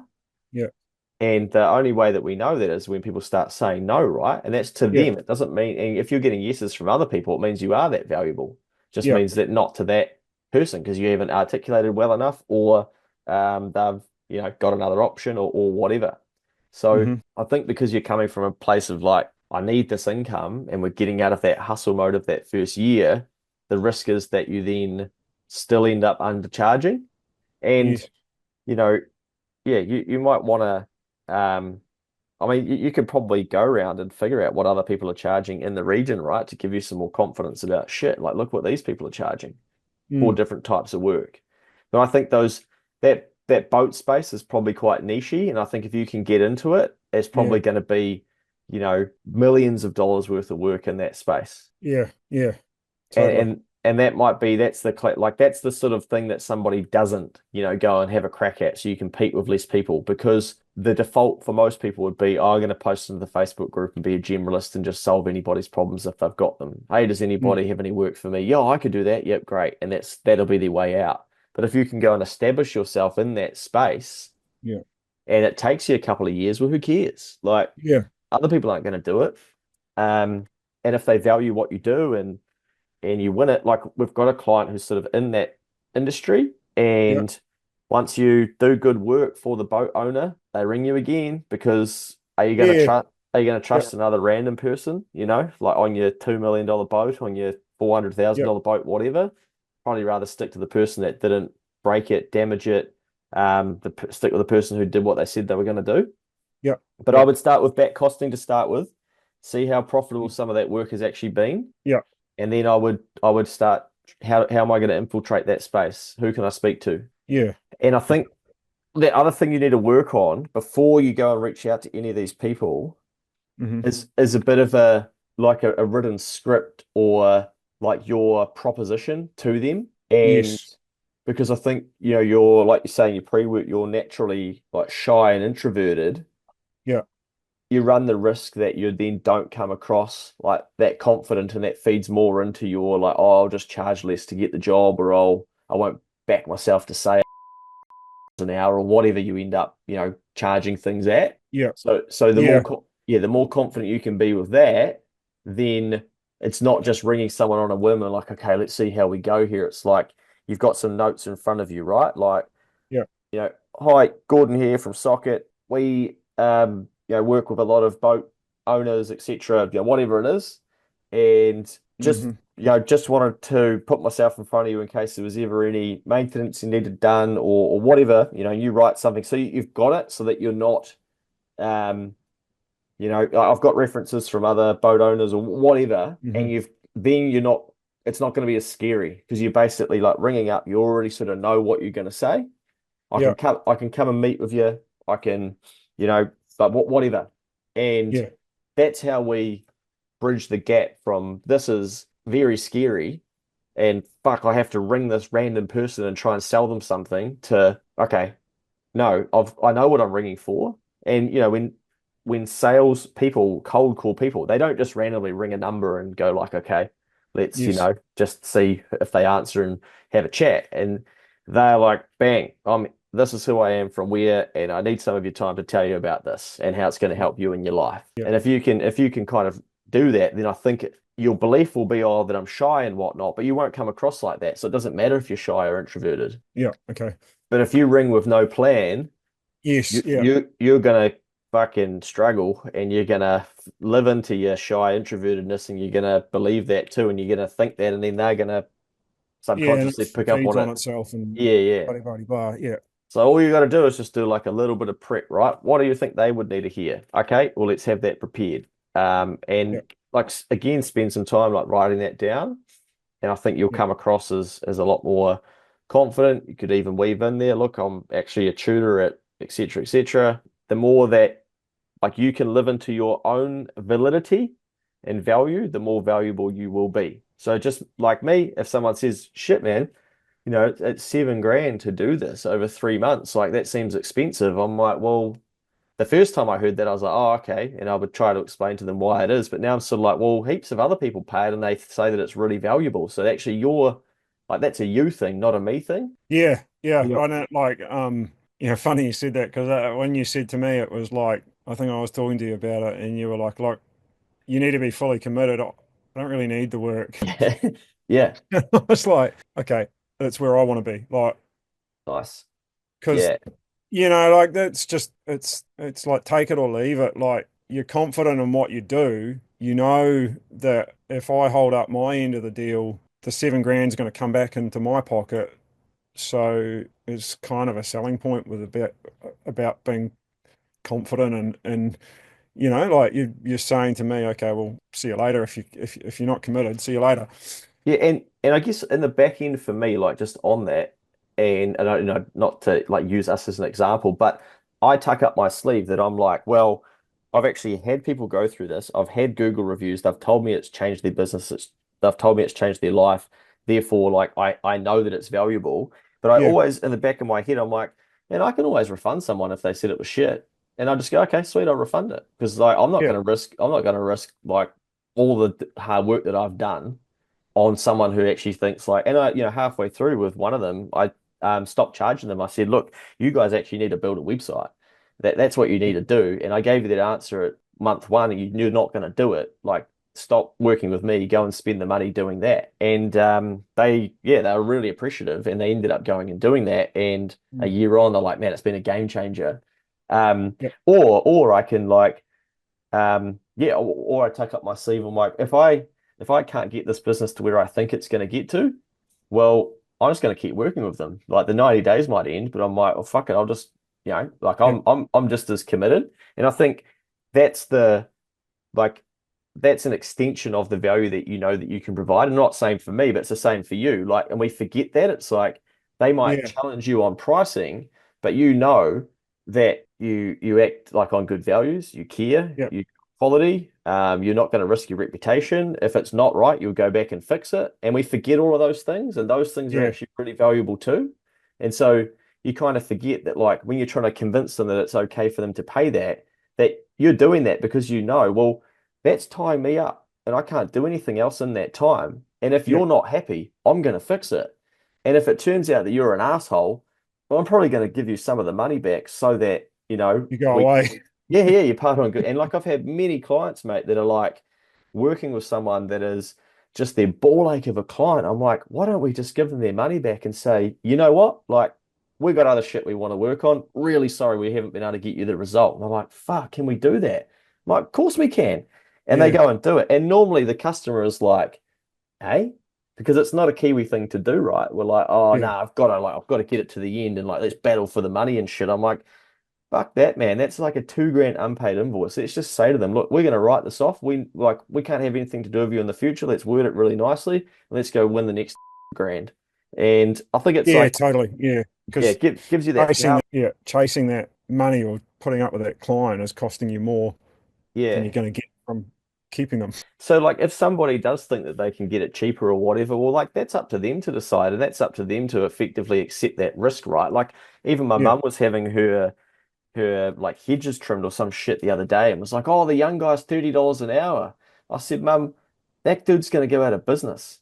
I said, don't count on him for doing that for too long because he's either not paying his taxes or Yeah. he's going to cut a corner eventually, or he's going to have to increase his prices because he's going to realize I can't build a business on $30 an hour. When you're Mm. driving around in a van, you've got to pay for the equipment, you've got fuel and whatnot. I said, that kid, you might think you're helping him, but it's not going to end well. And anyway, she said to me the other day, he's back and he's charging 45 an hour. I think he's been listening to your podcast. And I said, okay, well, now he's probably getting closer to actually having something. But I'm like, he's not going to be able to hire. Like he'll get to a next iteration as well. But I'm like, as long as he's doing good work for your mum, then happy days.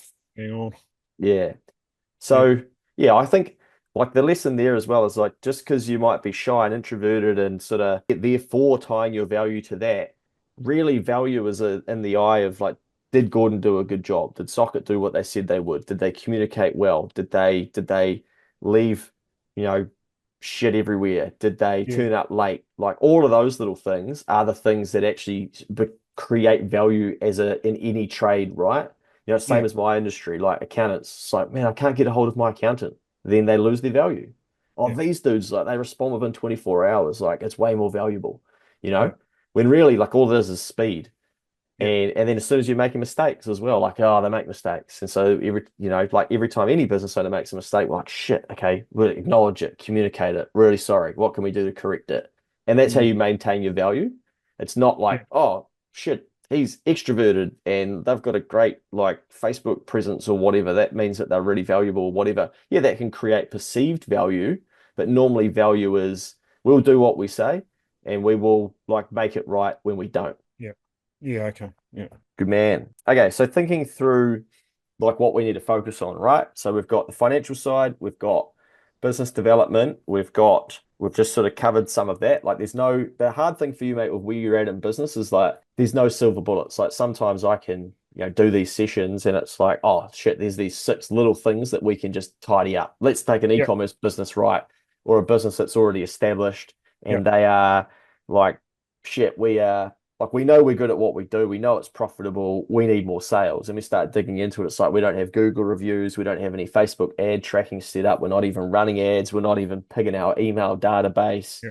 And there are like easy things that we can just bolt on straight away and be like, we need to do that, that, that, that, and that. And over 6 months, the money just increases and the profit Yeah. drops out.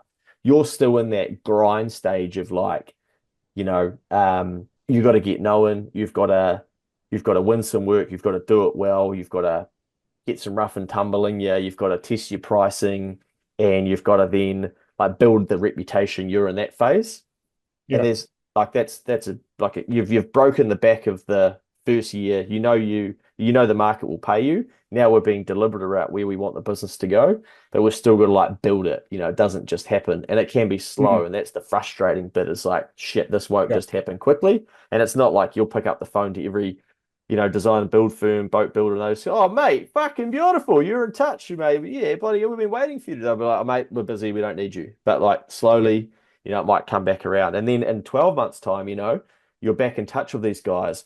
You've got recently with a client, I was saying, let's go back through and have a look at all the work we did over the last 12 months. And then let's go 24 months and let's figure out, shit, why were they doing that in that month?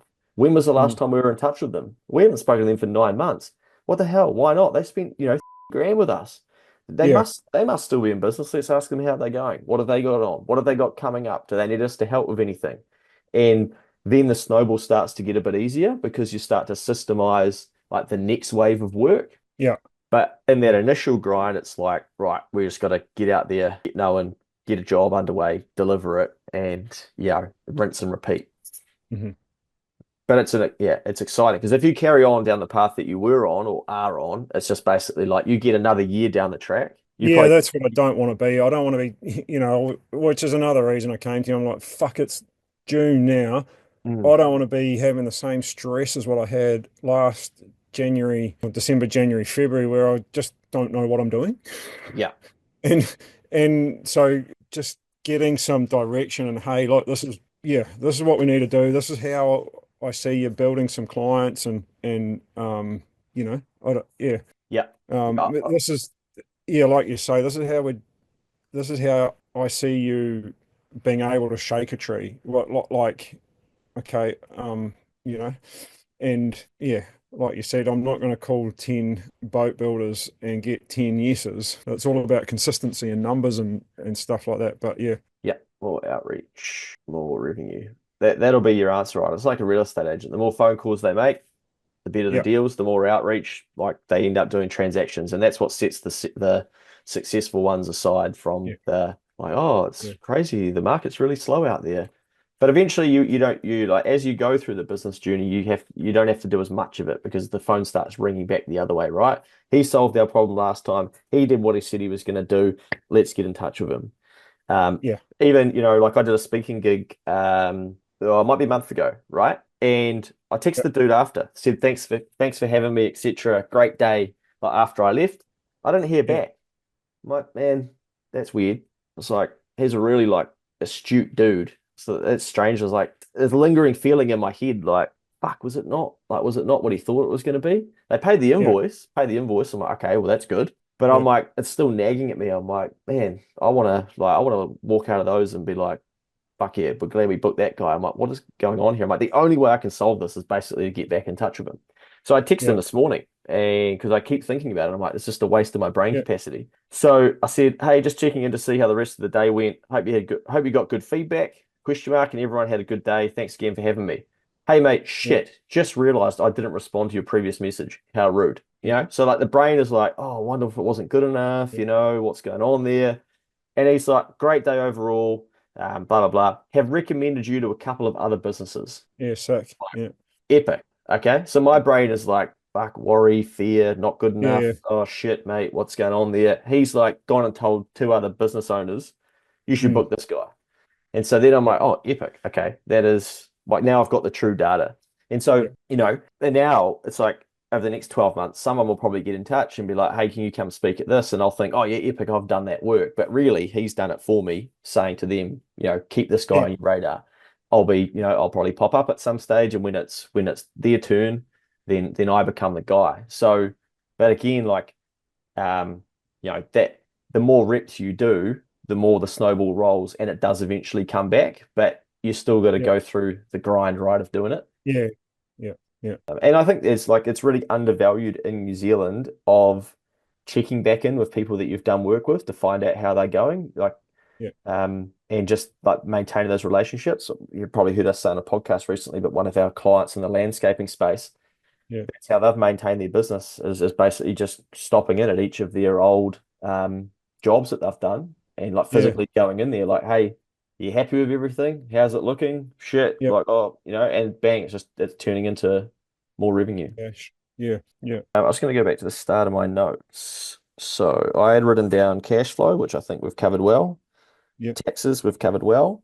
The one thing on taxes that I didn't get to, but I will like help you with, if you Yeah. become more profitable, as Yeah. long as I have access to Xero, I can kind of guide you on what your true tax liability would be, because as you become more profitable, that prof tax won't be enough, right?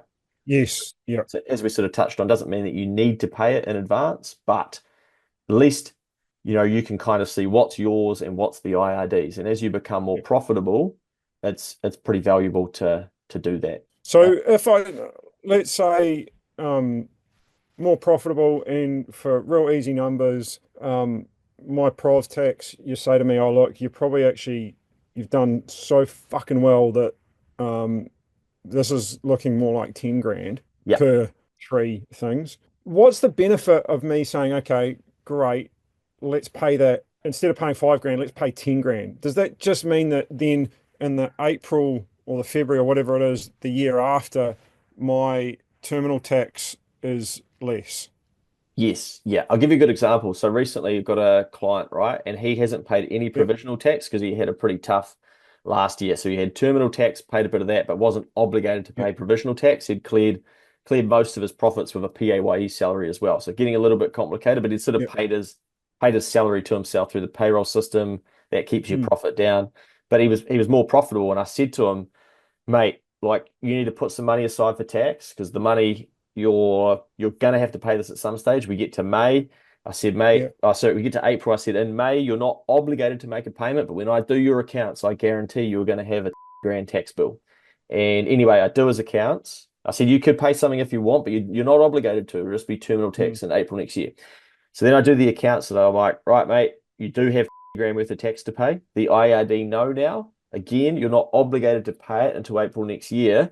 But I said, mm, I suggest you set up an automatic payment for a couple of grand a month going yep, forward so that by the time we get to April, it's cleared because I guarantee that you will hate letting go of grand cash in April next year. Because what happens is we end up paying for like, if you think about the mind, we're normally looking at money in the here and now, what's ours, what's not. When we yep, look at something and be like, I've got grand sitting there, but I'm going to hold on to that until April next year. As that date gets mm, closer, you end up just being like, fuck, like I still wish that money was mine. And you like, so then when you yep, finally let go of it, it can, and sometimes what will happen is something will change in the business. We buy an asset, we have a short month, someone doesn't pay, and all of a sudden we can't pay that grand in April. And it becomes a like, oh, what are my options? And okay, not saying it happens for everybody, yeah, but it's just good to understand the stuff because the layer back before that is that you don't understand it. You do become more profitable. Your accountant does your accounts and they go, hey, Gordon, you've got another grand of tax to pay. And you go, what? I thought that you told me to pay five, five, and five. What do you mean? We've yeah, just bloody pulled out grand to go to Bali with the family and we're having the trip of a lifetime. Oh, yeah, shit. You're now spending your tax money and you don't know because you're not being educated on it. But I okay, think you're past that layer one, so you do understand it. yeah, But that you're right. Like the only advantage is basically the fact that you then don't have to pay it in the future. But yeah, most people, because of what we call the time value of money, people will be like, nah, leave it in your account, earn a bit of interest on it, maybe yes, offset your mortgage, for instance, is what some people do yeah, once the numbers start getting bigger. But to confuse you even more, once you start making a shit ton of money, around $200,000 of profit, yeah, you start to trigger another set of tax rules, and that is that if your residual income tax bill is over $60,000, they basically expect that at May you are paying based on your profitability. They don't really give you until April the next year. They say, well, you weren't obligated to, but you should know better because you're a high income earner and therefore probably using an accountant, etc. You should have paid the correct amount by 7th of May because you would have all your data by then, but you Yeah. haven't. Therefore, we're going to charge you an interest cost on that. So, Yeah. good example, insurance advisor scaling up quickly, becomes more and more profitable. They end up going past, a $200,000 income. They've got over $60,000 worth of tax to pay. IRD basically expect that in May they clear their entire tax bill. If not, all right, well, we're going to start charging you interest because you should know better.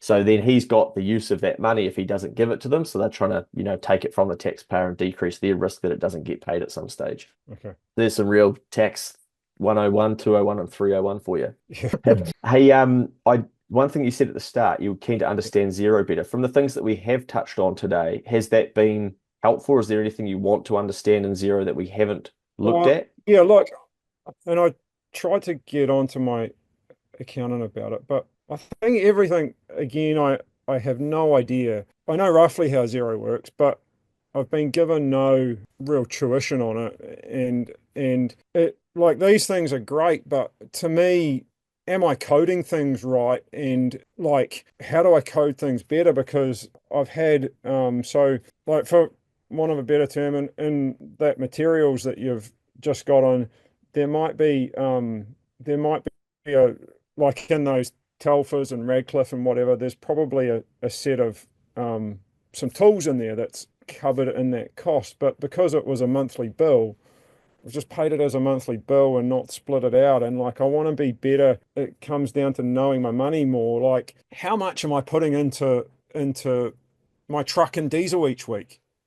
I know it's roughly 60 to $100 a week, but like, how I want to set that aside in Xero. So at the end of the year, I can say, okay, well, I've spent freaking 4 grand on diesel. Yeah. I've spent, I've But what brought, if you had that data, so if you knew you spent 4 grand on diesel, like how would that help you? What would you have done differently if you did know that? I don't know. Yeah, yeah. I So just like, I don't know. yeah, so I think you don't want to get too bogged down in the detail because like again, I Right. think that just comes from you know, the scarcity, the kind of I need this work, so then you're looking at the pennies. But I think if we start looking at the big stuff, who cares Mm, if you spent fucking 4,800 on diesel, if you've spent 5,200, like let's go make it back. yeah. We Okay. Yeah. you know Yeah. what I mean? What's different though is if you're ignoring your materials becoming more expensive and you're not keeping an eye on it because you're too blasé. Hmm. That's an issue. So you take someone who's been in business for a bit longer and they get to the point where the staff can order materials from bloody um, you know, master electricians or master Yeah. plumbers, etc., whatever, Yeah. and Yeah. it's like, oh shit, we haven't even like all the costs have gone up by 17% over the last 2 years, and we haven't even thought about that. That's pretty Yeah. extreme, but like not Yeah. not uncommon to see a business get to the end of a financial year and you find Yeah. out, oh shit, their materials have gone up by like 5 to 10%, and they haven't really factored that in. And they've Yeah. just kind of gone, oh shit, well, nothing's really broken. So, but didn't realize, and they erode their gross profit margin. And that gross profit Yeah. margin erosion basically just means that there's profit times that's lost. So, say it's decreased by 5%, it's 5% of sales. It's now not net profit. So, Right. I wouldn't be too worried about the small stuff because they're not big issues in your business. You're going to have to fuel your vehicle. You're going to have insurance. You're going to have to pay the basics. Yeah. That's a major. The like tools should be split out. Correct. So if you're buying tools, Yeah. you should be saying to your accountant like, "Hey, I need help coding this because at the moment, like as an example, all of those costs are going to go to purchases, which is an expense on the profit and loss, which then decreases your profit. But Right. really, some of those costs should actually be assets, and that's all the assets that this business owns at the moment. So it probably owns Right. more than that, right? It probably owns some tools. Yeah. If tools are Yeah. less than $1,000, then they can be fully expensed. If they are more than $1,000, they should technically be on the balance sheet. So as an Right. asset and they depreciate over time. So if you think about it, like if there's in here, if there's 10 grand worth of tools Yeah. that the business actually owns, then that would only be 87,000. Therefore, your net profit is higher again. Yeah. Okay. Therefore, your Yeah. taxes too. But yeah, if you're purchasing tools that are over $1,000, I'd be letting your accountant know. And it's actually not that hard. All that happens is Yeah. in Okay. here. Yeah. I'll show you an example just to, but yeah, your Xero is actually pretty tidy, and it's not like there's nothing Oh, where I'm like, thanks. oh shit, mate, yeah, you're missing this or you're missing that. But if you do end up with tools, basically all you do, let's say that was, that's your, Yeah. let's just take this one, right? Like Yeah. Bunnings, and it was, 2000. You just go add details and you split it out. Right. You Okay. say, right, um, yeah, tools and miscellaneous. I wonder if that might be an expense account. Tools and miscellaneous equipment. They're probably expensing that as low value assets, but say it's like an asset, right? So you Yeah. should actually we brought a let's have a look. Oh, let's see what equipment. It might be plant and equipment. Actually, we brought Right. a bloody whatever, and it was $3,000. You'd have that there, and then the rest of it would be to to Yeah. to Whatever it purchases. was. Yeah. Yeah, yeah, Okay. yeah. But you could attach the invoice if you want and drag that over there. But yeah, Yeah. you can either do it or you might want to get your accountant to give you Yeah. Cool. a Okay. hand with it. Yeah. But otherwise, like it all looks pretty tidy. And I think the bit that we'll keep coming back to each time we catch up is the profit Yeah. and loss. So we're going to be Yeah. looking at cash flow, which Xero won't tell us, but we've built Hmm. that, so that's good. And we'll be looking at, okay, what's going on? Are we profitable? And if we're not, like, why not? So what's going on here? And Yeah. hopefully over time, we're going to see that figure get higher. We're going to have more gross margin and Yeah. therefore more profit. Then we're going to be able to say, right, we need to model out increasing tax payments, things like that. You might get to a point you go, actually, mate, I'm tapped here and I need to hire somebody. I'm not saying Yeah. over the next 90 days, I just mean in the future. And then we Yep. go, that's all good, mate. Let's, have a look at what's going to happen if we bolt on, an employee and they cost us 7 grand worth of wages every month. No, 1,000. Well, actually, by this stage where there's an extra worth of income that we can bring in because we got this maintenance contract, Yep. um, and it might mean that we've got to hire someone to do it. Well, actually, shit, I kind of forgot. We're going to need to get them a vehicle as well because they're going to need a vehicle. Hmm. Well, there's 60,000. Can we just pay for it? It doesn't look like we can. Righto. Well, why don't we pay up front, and then we're gonna get a loan for the rest of it. So we'd have coming in, Yeah. and we've paid 20, but then the rest of the loan we've got to pay that 5 grand back over the next 8 months. Yeah. And what's that? Uh, so is that right? Five? No, that's probably long. It's gonna take us longer, isn't it? Well, you Oh, won't get a ranger for that though. shit, no. So we've borrowed 40, and then we've paid, and then we've paid an extra grand back. Okay, what does it do to cash Yeah. flow? Oh fuck, mate, we're swimming, we're all good here. So we Yeah. can we can model like all those sorts of things. Yeah. Um, Cool. No, that's real. That's awesome. That just knowing. yeah. And yeah, like this, yeah, this shouldn't change too much. And like even beyond the 90 days, if like things change for you, or if you go, shit, mate, I'm thinking about something, we can always jump in and do like a one-off session, Yeah. review Xero and review where you're at. And I'll send you this and you can create duplicates if Yeah. you want to play around with things and increase your wages and stuff like that. Yeah. Um, Awesome. yeah, but we'll review this each time we catch up as well. We'll be reviewing Xero to see, okay, what's happening on the profit and loss. Yeah. The other with your Have you got no online I've got a presence? website. We do. How do we find that? It's socket.nz. I might have actually been. Okay, cool. Okay, so Yeah. okay, it's going to be hard to like rank. Oh, there you go. You need a Google listing, which you probably don't have. So all Right. that is like if you think about if you search for Next Advisory, Yeah. like here it's going to show up. That's a Google listing. Okay, how many reviews? What's the phone number? Yeah. Where are they? That sort of thing. Just Hmm. brings a bit more validity to what you're Yeah. doing. Yeah. Um, if people are searching directly for you. So that's not hard to set up. And I'd try and collect a couple Hmm. of Google reviews as well, Yeah. just from people that you get on with well, or maybe even your father-in-law, like whatever, just to it'll give it a bit of a push. Hmm.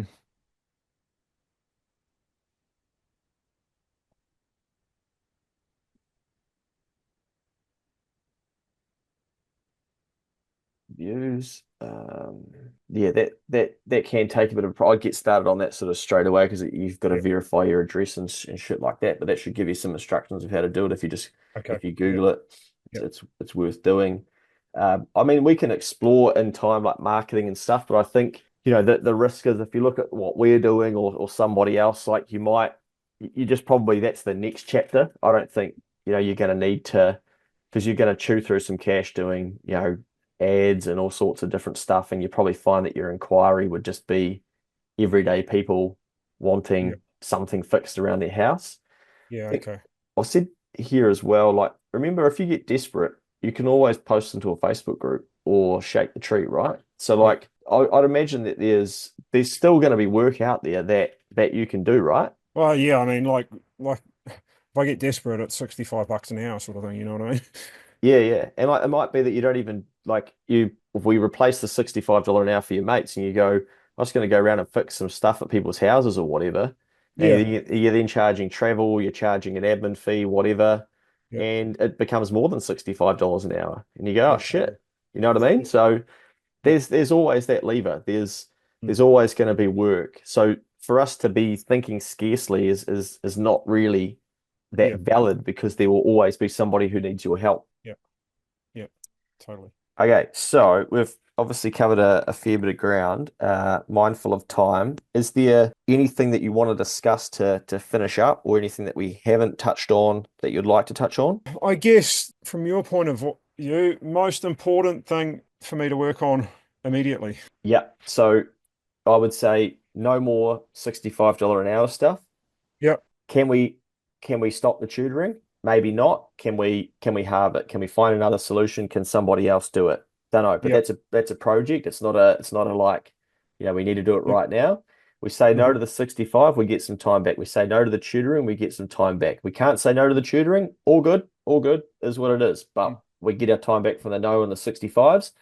Then we've got to go into hustle mode. We've got to go into business development. We've got to go and find some more profitable work. Yep. But slightly before we do that, we've got to go and do a bit of back costing to figure out of the work that you want to do, like what is the true margin going to be? What's the true profitability so that we don't just like build out more, like pour fuel on the wrong flames. Yep. Okay. Okay. And once we do that, like And so would you stick away from doing this work as a joint venture with my mate? I don't think you need to do the joint venture thing. I think it's going to be complicated. Like anytime Yep. I hear, like you think about it, it's another relationship. And Yep. relationships are hard because everybody has different expectations and Yep. they don't get documented. But again, it's like if you were busy as with boat work, with commercial stuff, with design and build, would you be looking at the joint venture? Fuck no. There's our answer, right? So we got to like at the moment it's tempting because it's another Yeah. life raft. But we're trying to Pretty build, much like, yeah, yeah. we're Yeah. trying to build a boat that we're putting the coal on if you're allowed to use coal in a boat in 2025 to keep that thing Yeah. to keep it cranking to where we want to go, right? If we get off and we get onto the life raft for a bit, all we do is we delay the inevitable of building what you're actually trying to build. Yeah. So Yeah. maybe your convo with your mate is, mate, I'm going this direction. I'm getting after it. I can help you if you're really stuck, but I'm going to do it at an hourly rate of whatever you would probably earn over somewhere else. Or, you know what I Yeah. mean? So like, because if you just default into this $65 an hour thing, I think without really understanding it and speaking out of turn, sounds like he's looking for a labor unit and you're the guy. But it's probably a bit more than a labor unit, and at least you get a bit of the upside as well. But I don't understand the whole numbers, but No, I think it's a look, distraction. yeah. I think you're probably right there in terms of he's looking for someone reliable that is a labour unit for him because he's got a couple of holidays booked and he wants to be able to do a good job for the people that he's priced to. But he's only matched the person before him's price for a mate. He doesn't know whether it's profitable, and hence why he doesn't want to take anyone on either. Yeah. So it's kind of like, yeah, well, You want to de-risk. yeah, Yeah. basically. Yeah. Like he's bringing three jobs and I'm bringing one job, so he's sort of selling it like that. Like I said, he's very confident with his sales pitch, and the more I think about it, the more it's just like, yeah, I don't want to be doing, like it's doing townhouses. I don't want to be doing townhouses because, like you said before, every man and his dog is doing townhouses, and there's too much competition in there. Yeah. And it'll just end up being a race to the bottom. Yeah, which I'm not interested in. You know? No, I think it's a swerve, and I think like let's do it the hard way. It'd be easy to say yes because if we're Yeah, desperate, but like I think let's do it the hard way and let's build what we really want to build. yeah, And then from there, might take yeah, some time, but we do the work. The work's profitable. We rinse and repeat. We collect reviews. We build up value in ourselves, data with ourselves. We slowly diminish the imposter syndrome stuff. We can't have those thoughts because people are accepting these quotes. You yeah, stop, you forget you used to think like that. And yeah, then eventually we get to another tier where it's like, right, we've got enough going on now. What's the next step? Might be an apprentice, might be someone experienced. We run the numbers. Can we, can't we? Where's more work going to come yeah, from? But you start moving in the right direction and get deliberate with this, the opportunities will come and we'll be having yeah, other conversations, not saying over the next 90 days, but in the future of like, shit, these yeah, guys have then, put me forward for this, should I do it? Should I not? And, yeah, it's always got to come back to what it is that you want to build. Now, if you go back to some of your first thoughts, it's like more passive income and stuff like that. We can't get to that until we like build the foundations, right? So, we can't jump ahead to year three without doing the hard work over year one, two, and three.